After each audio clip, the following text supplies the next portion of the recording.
La première croustille est née d'un moment d'intense frustration. Nous sommes en 1853. Le client d'un restaurant de l'État de New York retourne ses pommes de terre frites à la cuisine parce qu'il les trouve trop épaisses. Insulté, le chef lui mijote toute une vengeance. Il découpe une pomme de terre en tranches minces comme du papier, puis les jette dans l'huile bouillante. Depuis, des milliards de pommes de terre ont connu le même sort, tant le client a été ravi. Avant de devenir cette grignotine qui nous fait tous craquer, elles font leur entrée à l'usine en tant que banales pommes de terre, âgées de moins de 24 heures, sans quoi les croustilles seront couvertes de taches noires. Bien nettoyées, elles dérivent dans ce long canal jusqu'à la machine à peler.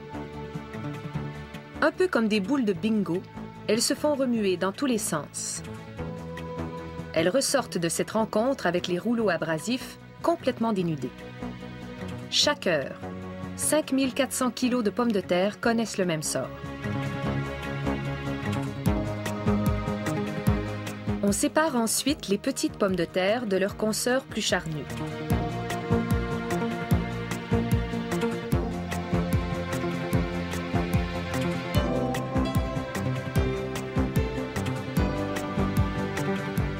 Les premières iront directement au rinçage, tandis que les plus grosses restent en haut pour subir une petite coupe. Toutes se retrouvent au bout du compte sous la douche. L'heure est maintenant venue d'affronter la vraie trancheuse. Ces lames ajustables permettent de choisir différentes épaisseurs, ou même de créer des croustilles ondulées. La force centrifuge provoque le contact avec ces lames bien aiguisées.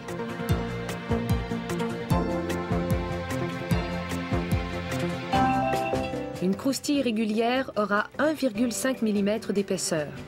Il y en a donc environ 36 dans une pomme de terre moyenne. Après le découpage, un autre lavage. Les minces tranches se font remuer une fois de plus dans ce baril rempli d'eau fraîche. Durée totale de l'opération, 1 minute top chrono. Les futures croustilles passent ensuite sous le séchoir. La friture les transfigurera littéralement. Blanches et pâteuses, elles ressortiront dorées et croustillantes. Plongées dans l'huile de canola bouillante à près de 200 degrés Celsius, elles deviennent des croustilles en seulement 3 minutes. Mais les croustilles ne seraient pas des croustilles sans une bonne dose de sel.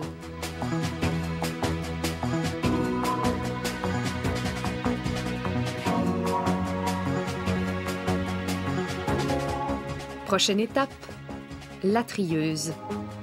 L'œil impitoyable d'une caméra électronique traque la moindre tache sombre, entre autres défauts.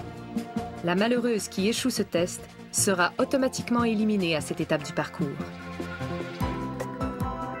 Ailleurs dans l'usine, on fabrique les fameuses crottes de fromage avec de la farine de maïs et de l'eau. Le mélange passe à travers ces trous et en ressort avec l'allure d'un serpent. Un couteau se charge d'en faire de tout petits morceaux. Puis, sous l'effet de la chaleur, la farine explose. On reconnaît déjà la forme caractéristique de notre grignotine. On vaporise le tout avec de l'huile de canola, du fromage en poudre et des colorants naturels, pendant qu'un gigantesque tambour mélange tous les ingrédients.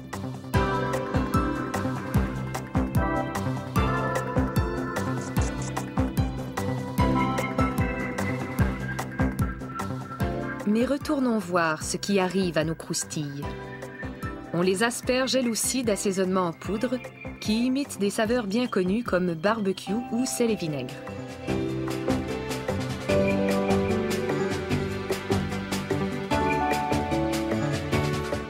Cette imposante machine sépare puis pèse les portions à empaqueter.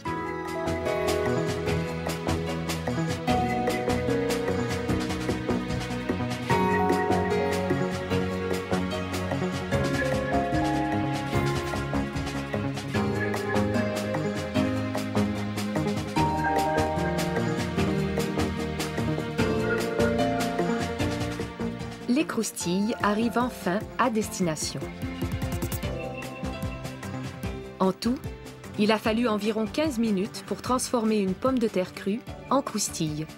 Pas mal plus de temps qu'il n'en faudra pour les dévorer.